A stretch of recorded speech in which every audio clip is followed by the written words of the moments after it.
A heartbreaker again as Indiana basketball falls to Maryland 79-78.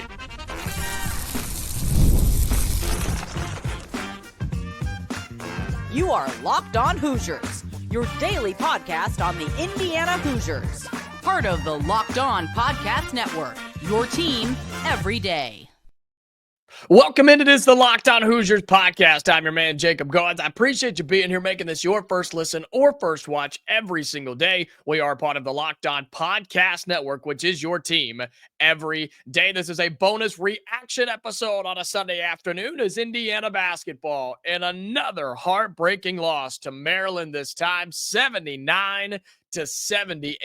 Appreciate you being here. Hate the circumstances. I was really thinking there for a minute we were going to be talking about a big win, a quad one win for Indiana at home, and instead a debacle down the stretch, a complete fall apart down the stretch, and Indiana blows at 79-78. Reminder, this podcast is free to you every single day, Monday through Friday for normal episodes, but this is a bonus reaction episode here on the weekend. Indiana falls to Maryland 79-78.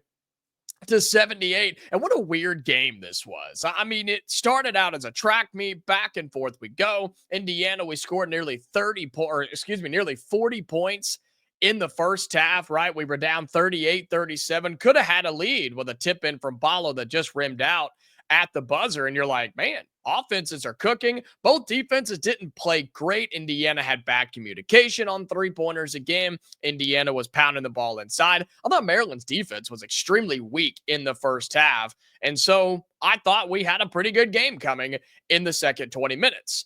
And then all of a sudden, coming into the second 20 minutes out of the locker room, stop me if you've heard this one before, Hoosier fans. Indiana comes out flat. No energy, no effort, and no care. And Maryland took advantage early in that second half. Mike Woodson calls a timeout. Great call. Indiana comes back to life. And then all of a sudden, Maryland tightened up on defense. Indiana couldn't do squat. We couldn't run our offense. We couldn't make a shot. They were knocking down everything they threw up. And Indiana finds ourselves down by 10. At that point, you figured it was over, right? That's when normally this Indiana team lays over and has just died before. They've just laid down and let teams run all over them in those types of situations.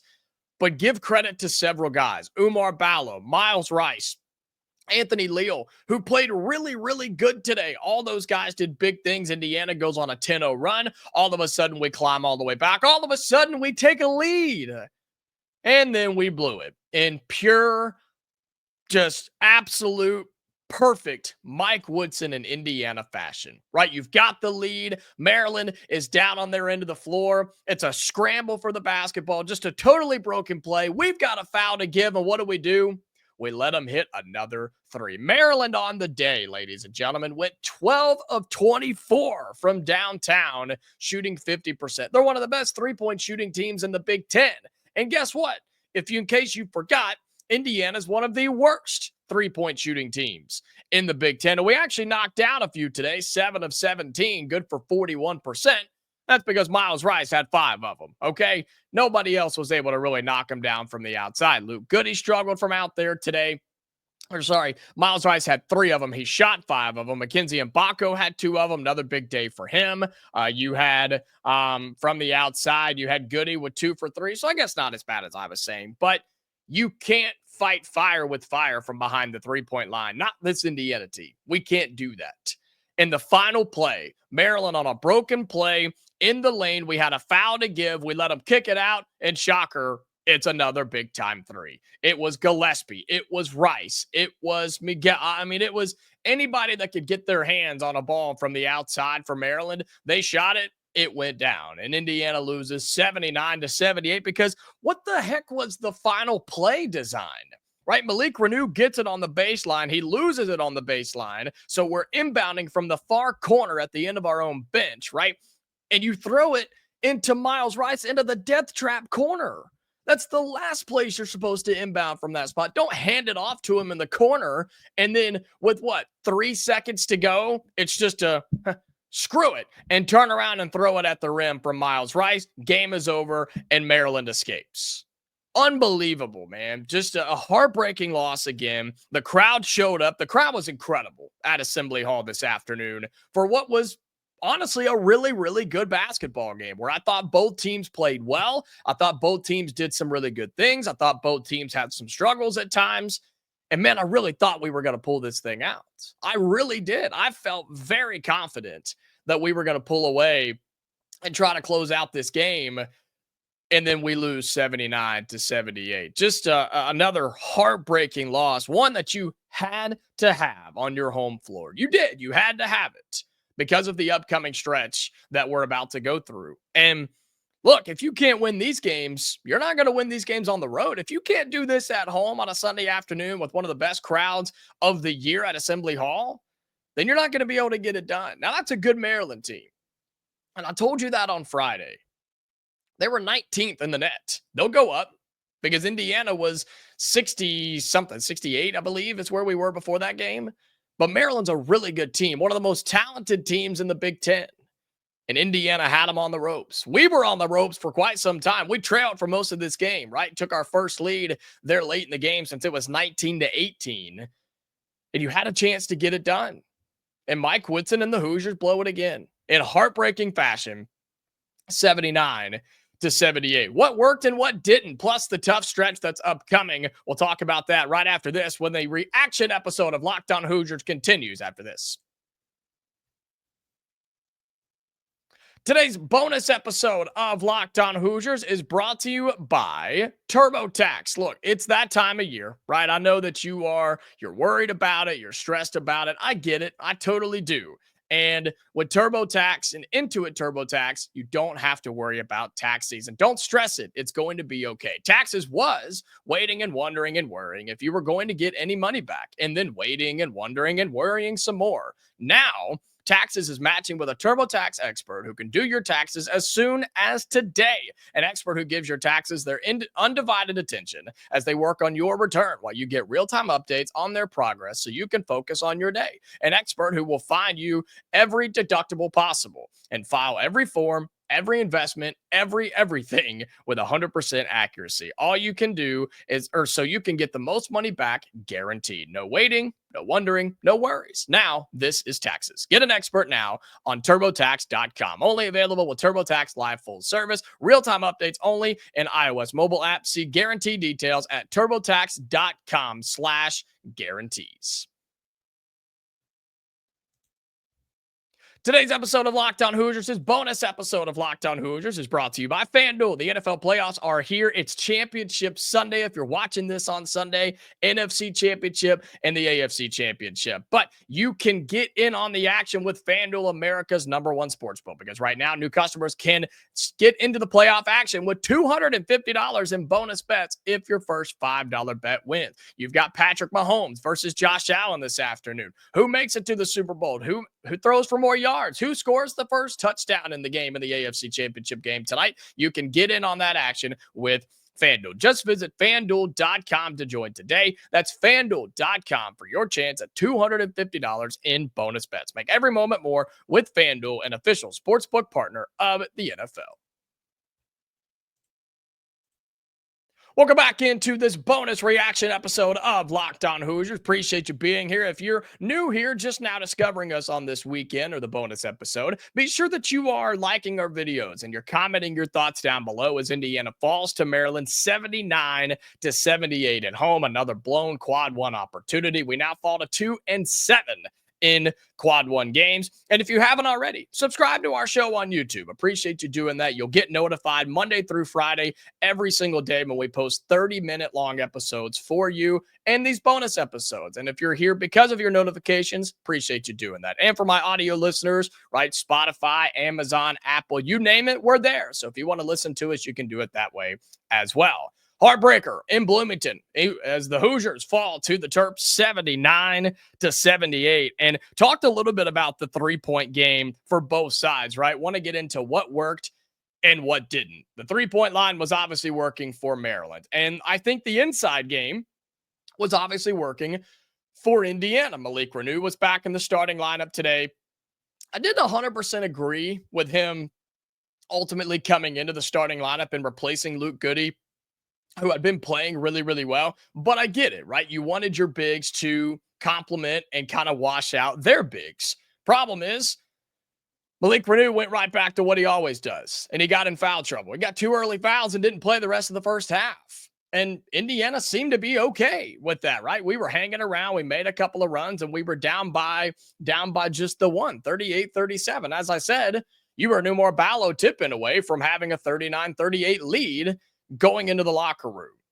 And Malik Renew took a long time to get going in that second half. He ends the day with 10 total points, just 5 of 14 from the floor for Malik Renew. He missed his only 3-pointer, didn't make any free throws, did have 6 rebounds, a couple of assists as well.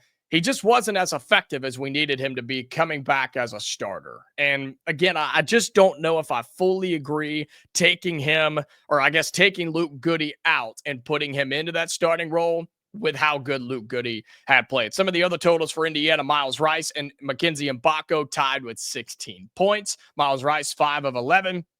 Mgbako was 7 of 12. Both of them combined for 5 of 10 from downtown. You'll take that all day, man. Nice to see Mgbako continuing to play well. I thought he played with great effort the entire length of the floor, both sides. Miles Rice, same way. Pretty much as soon as they called him out on TV, he started getting going, and my goodness, he caught fire there for about 5 or 6 minutes from behind the arc. So he was a big factor today. You had a rebound for Rice, 3 assists for Rice, only 1 turnover for Miles as well, as he was going up against the other Rice. Mackenzie Mgbako had 5 boards as well. And so those 2 guys played well. But Mgbako was fine, right? 14 points, 6 of 12, had 10 rebounds, 3 assists. Mgbako did exactly what you wanted him to do when he was going up against the likes of Derek Queen, who had only 7 points. But my goodness, you want to talk about things that went well for Maryland. How about this? Rice with 23, Gillespie with 18, Miguel with 15, Reese with 14. Like, you let 4 of their best players beat you. Derek Queen wasn't a huge factor, but they made up for it. And Indiana's defensive communication continues to be an issue here. And you saw the play with Malik Renew and Trey Galloway. They miscommunicated. They left an open 3. And of course, Maryland knocked it down. And they got furious. They were frustrated. They were heated going to the bench for a timeout. But man, that's not the first time. This happens all the time with this Indiana team. There's no communication. There's really a lack of IQ at times on who's just supposed to pick up the shooter when the screen is being set out on the wing. And Indiana gives up an easy shot. I thought our defensive effort was weak and poor to start the second half. It got better down the stretch. And then you had some serious coaching lapses. The final play, not fouling when you had one to give, right? Just things like that you have to have in a game like this. You want to beat a top 20 team in the net, you have to play and coach a perfect game. And let me shout out Anthony Leal, the Indiana kid himself. Without him, Indiana probably loses this game by 8 or 10 because of 2 and 1 opportunities down the stretch, and he converted on both of them. So there's 6 points right there, right, for Anthony Leal. All those 6 points, that's what he had in the game, were on 2 and 1 opportunities. They said it on the broadcast. He's just in the right place at the right time, and he has grown so much as a player, as a person. He is a fan favorite. He has been since the Big Ten tournament last year, and he's a huge factor on this team. I've had my fair share of criticism on him. If you've listened to the show, you know that. But Anthony Leal saved Indiana several times today. And unfortunately, it just wasn't enough as we fall 79-78. This one hurts, man. This one hurts big time. It's heartbreaking. It is, because you felt like you were down in this game. You were out of this game. And then we saw one of the best stretches of basketball of the season from this team. When you go on a 10-0 run, you take the lead, the crowd's going crazy. That was Assembly Hall at its best. And you felt like, oh my God, we have a chance to win. We're going to do it. We're going to come back and get one of the best wins of the year right here on our home floor. And then you do what you always do, and you just let it slip away because of lack of talent. Not lack of talent. I should say lack of execution. That's a better way to put it. Lack of execution, lack of coaching, lack of knowledge of time, place, and awareness, and you let the game slip away. Maryland escaped, and they're going to feel that. They're going to celebrate this as if they escaped. Did Maryland play better than Indiana for 40 minutes? Yeah, probably. But I think we played good enough to win. I think we played as a team, Indiana. We played good enough to win this game. And these are the ones that are just demoralizing. These are the ones that rip your heart out, and they're hard to come back from. Because now you look at what Indiana has coming up, right? With this game, with this loss, we have now lost 4 out of our last 5. Thankfully, we got a win on the road at Ohio State somehow. And I've told you what's coming up. I've told you now, this is not with the updated AP poll that will come out on Monday. That'll be tomorrow. But as of right now, 5 out of your next 6 games are against top 25 teams. And 3 of those are going to be on the road. At number 11, Purdue. At 18, Wisconsin. Home versus 21, Michigan. At number 8, Michigan State. Home for UCLA, who very well could be a ranked team. And home against number 11, Purdue. And you're a loser 4 out of your last 5. And that's the stretch that we have to walk into now after what we've just been through. The easiest part of our schedule, and we go 1-4. 1-4 in the easiest part of our schedule. I don't know, man. My confidence is shot. But you could see it, right? You could see today that it's in there. We are a good team when we want to be, when we execute and we do the things we're supposed to do, and we make shots and we play defense and we hustle and get back and convert in transition, as we did several times. That 3-on-1 was perfect. When you do those things, we can win basketball games. We just don't do it for 40 minutes. We'll have stretches. We'll have runs like we did today. We just can't do it for 40 minutes consistently. And that's going to burn this team, especially in this 6-game stretch. My good, I mean, 3-3 is hard to ask for. That's a tall ask, I think. And we got to get some quad 1 wins. I said now we're 2-7 in quad 1 games as Indiana. And all of these coming up will be quad 1 opportunities. You've got to find a way to get some upsets, because this would have been an upset too today. You just couldn't pull it off.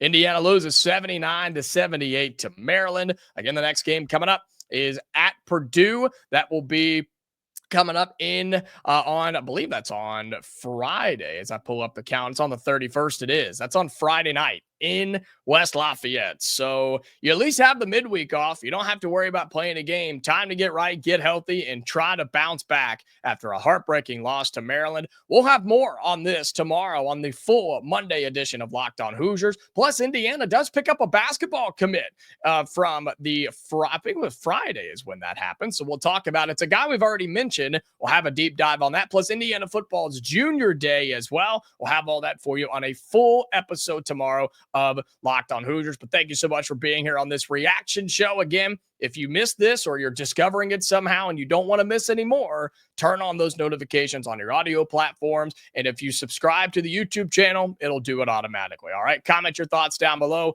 and like this video as well. We'll be back tomorrow for a full episode of Locked On Hoosiers to get your week started. Until next time, Hoosier fans, stay safe, and I'll talk to you later.